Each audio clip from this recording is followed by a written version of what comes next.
सवाल को बनाइए मत, सवाल को समझिए। और ये वीडियो आप ही के लिए है, इसीलिए पूरे ध्यान से देखिए। पसंद आए तो लाइक भी कर दीजिएगा, चैनल पर नए होंगे तो सब्सक्राइब भी कर दीजिएगा। खैर, आगे बढ़ते हैं। ये सवाल नंबर 4 जो है ये कह रहा है, भूमि के एक बिंदु से जो मीनार के पाद बिंदु से 30 मीटर की दूरी पर है। मतलब एक मीनार है और मीनार का पाद बिंदु से एक बिंदु है भूमि पर जो कि 30 मीटर की दूरी पर है। ठीक है, ये बिंदु सी है जो भूमि पर है और कहाँ पर है, तो मीनार के पाद बिंदु से 30 मीटर की दूरी पर है ये है। और मीनार का शिखर जो है ऊपर वाला ए बिंदु को मान लीजिए ये शिखर है और सी से ए को मिलाने वाली जो रेखा गई हुई है, ये रेखा सी पर 30 डिग्री का कोण आंतरित करती है, इसको उन्नयन कोण कहते हैं। तो मीनार की ऊंचाई क्या है ये बताना है, अर्थात इसका नाम बी रख लीजिए, मीनार का पाद बिंदु का नाम।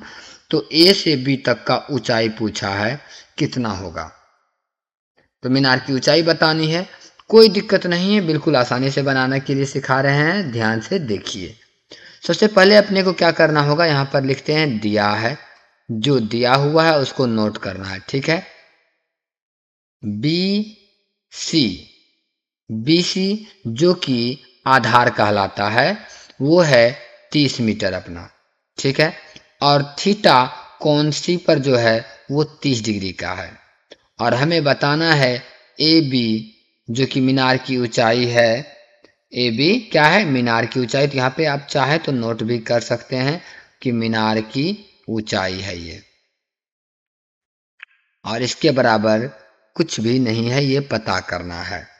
तो आप ये सोचिए कि कौन सा फॉर्मूला त्रिकोणमिति के 6 अनुपात में साइन, कोस या टेन या इसके उल्टा में जो होता है कोसेक, सेक और कोट, इस छहों में से कौन सा लगाइएगा सूत्र जो कि आपका ये आधार और ये लंब आ जाए।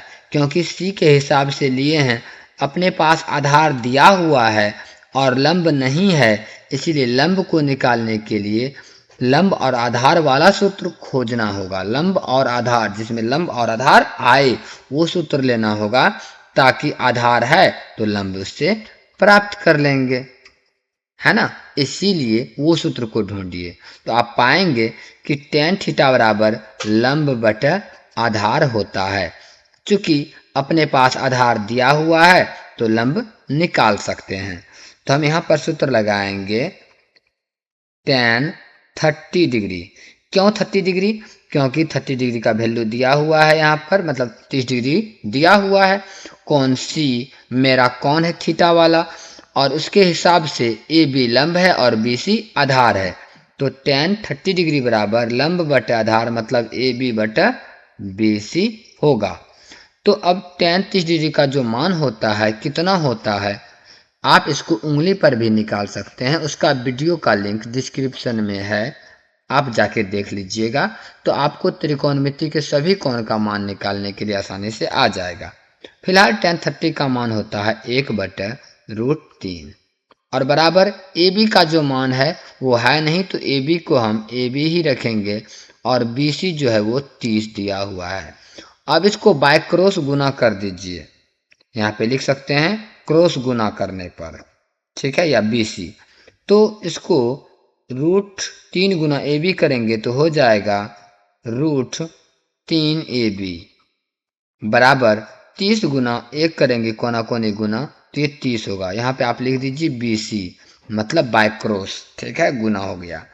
अब उसके बाद √3 ए बी जो है इसको आप लिख सकते हैं ना, ए बी बराबर 30 और √3 देख लीजिए गुना में इस साइड है तो इधर आके बटे हो जाएगा, यानी भागा हो जाएगा। अब इसका हर परिमेकरण करना होगा, तो हर परिमेकरण कर लेते हैं। हर परिमेकरण करने पर तो कितना हो जाएगा, ए बी बराबर 30 बटे √3। हर परिमेकरण का मतलब होता है जितना हर में होगा, हर मतलब जो नीचे वाला है उसी को 2 बार बटा के रूप में लिखना है। जैसे √3 है तो √3 बटा √3 लिखना है। और बराबर 30 गुना √3 करेंगे तो कितना हो जाएगा 30√3। ध्यान रखिए इसको आप कटा नहीं सकते हैं, नहीं तो हर परिमेयकरण करने का कोई मतलब नहीं रहेगा। फिर √3 गुना √3 करेंगे दोनों को तो 3 हो जाएगा, ठीक है। और 3 से एक बार में ये और ये 10 बार में कट जाता है, तो कुल मिला के अपने पास प्राप्त होता है AB बराबर 10√3।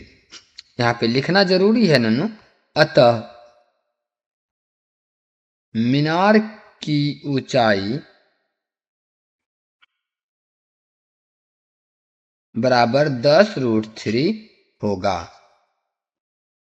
ठीक है। और यही रहा आंसर। वीडियो पसंद आए तो लाइक कर दीजिएगा, चैनल पर नए होंगे तो सब्सक्राइब भी कर दीजिएगा। मिलते हैं अपने अगले वीडियो में, तब तक के लिए धन्यवाद।